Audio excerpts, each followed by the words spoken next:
To the phones we go. GOP political strategist, co-founder of MustReadTexas.com, Matt Mackowiak, joins us this morning. Good morning, Matt. How are you? Hey, Chad. Good morning. Matt, appreciate you coming on with us today. Let's start off talking about a story that appeared in Politico over the weekend, and the title of it, How We Killed the Tea Party. And it talks about how super PACs, the byline here, how greedy super PACs drain the movement with endless pleas for money. And this is something that I know you have tweeted about, and others have tweeted and talked about and written about the death of the Tea Party, mainly through scam PACs that have been out there. Yeah, and there's been a lot of reporting on this over the years. There was a really good Washington Post story on the group Tea Party Patriots a few years back that showed that, I forget the number, it was less than 5% of the money they raised ever went to any candidates. And that's what they always say, is that they're raising money to, fight John Boehner or fight Paul Ryan or, take out rhinos or support Ted Cruz. But what the money goes to is it goes to funding their organization, paying salaries, paying consultants, huge fees. And that's true, not just the Tea Party Patriots, but it's true of groups that really are scam PACs. Katrina Pearson was involved, the Trump spokeswoman was involved with one called I think it was called the Tea Party Leadership Fund, that for several weeks was trying to convince people to donate so that Trey Gowdy could run for speaker, even though for weeks he said he wouldn't run under any circumstances. So, what they do is that they basically convince, usually it's senior citizens through the mail, to give a small amount of money, and they believe that their money's going to a place where it will make a difference, and it makes absolutely no difference whatsoever. So how does this lead to, and we've seen for years now, since the Tea Party, the original Tea Party movement, the grassroots movement that flared up, how does this lead to a death of that movement? Well, what I would say is that these groups have really wasted a huge amount of money. I mean, you're talking about tens of millions of dollars over 6 or 8 years.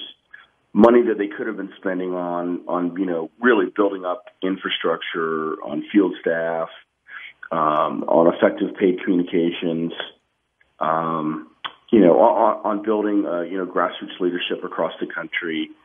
Now, look, the Tea Party is not a top-down movement. I mean, it's really a grassroots, bottom-up movement, and it's not really all that well organized.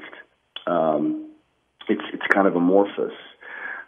And so, again, in an ideal world, I mean, you would have, Tea Party groups that were as well organized as groups like Americans for Prosperity, that do lots of voter contact, that have field staff, that do large conferences, that do advocacy on Capitol Hill.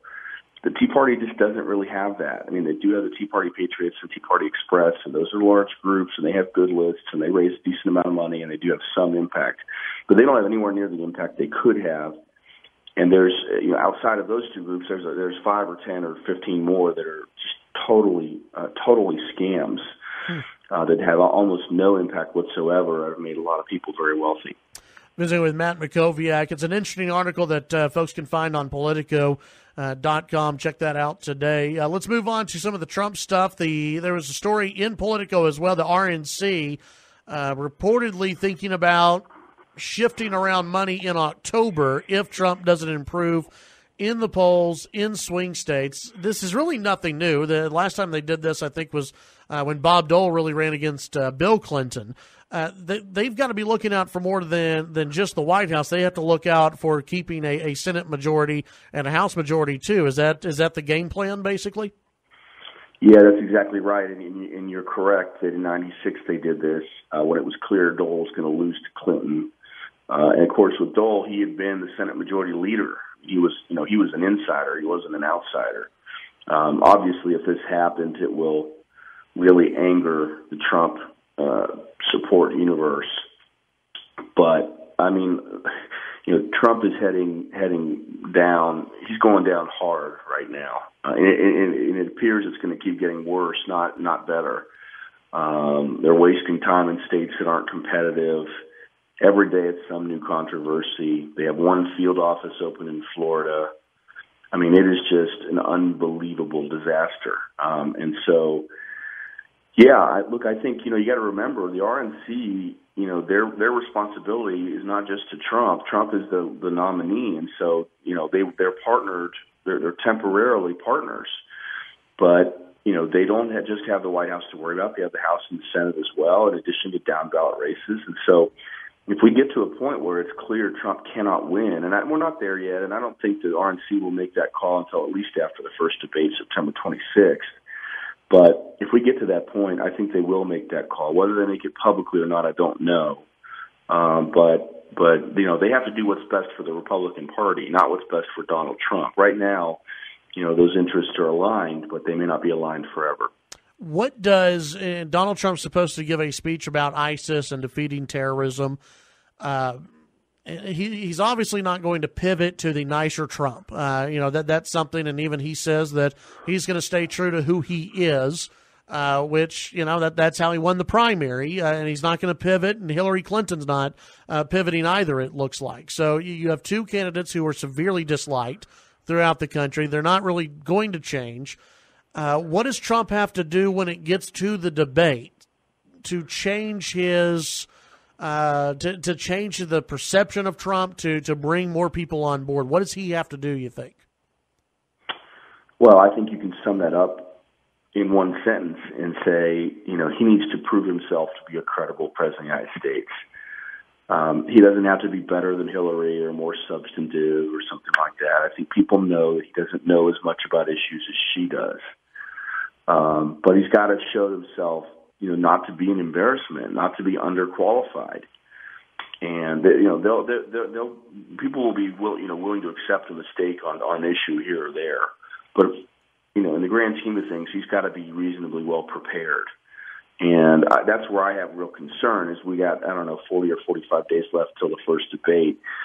I can't imagine that they're taking the debate seriously. They didn't do it in the primary. They did no mock debates. He would read some articles and talk to a couple people.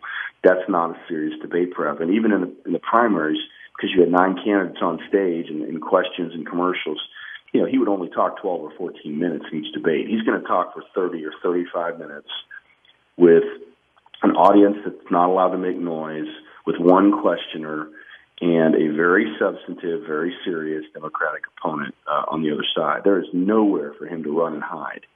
And he can't attack, Cruz and Rubio. He can't attack people.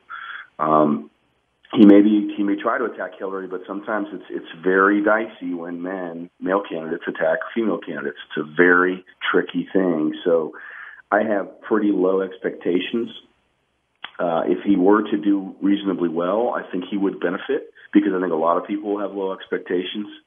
But he just has to be credible. And so far, he's not been credible. And I think the real Donald Trump is not the one that gives the speeches that someone else writes and he reads from a teleprompter.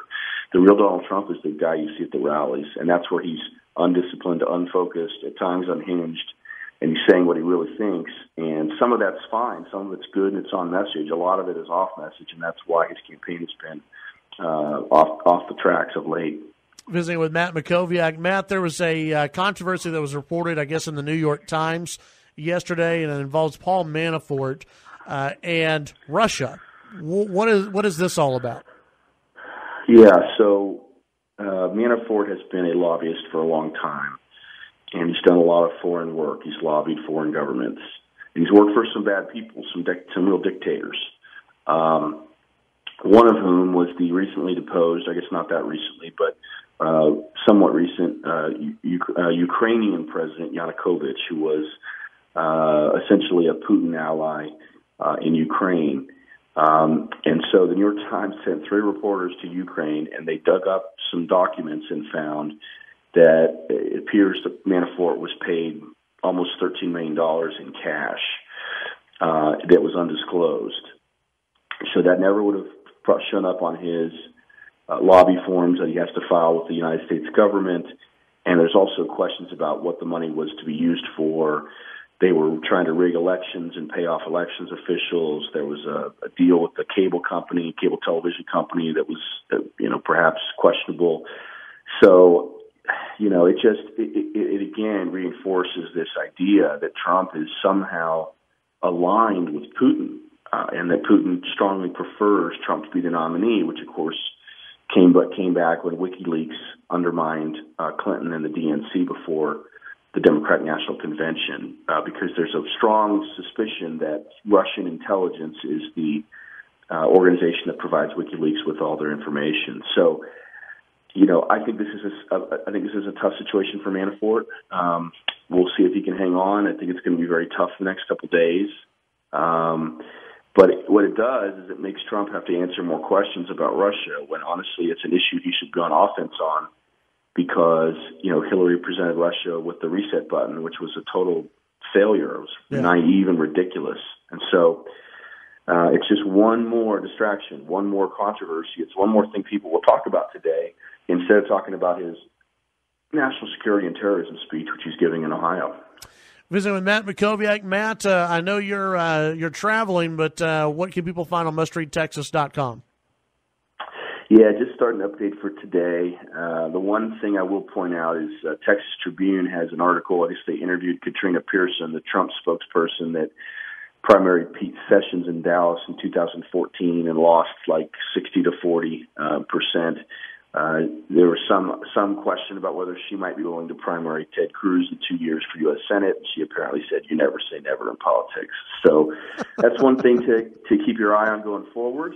We'll also be updating the site with the top news, opinion, and blog items from around the state at mustreadtexas.com. Well, if she does run for anything, it'll be an interesting circus. Always. Always. Matt, thank you very much. Appreciate your time. Have a good week. That's Matt Mackowiak. You can follow him on Twitter at Matt Mackowiak.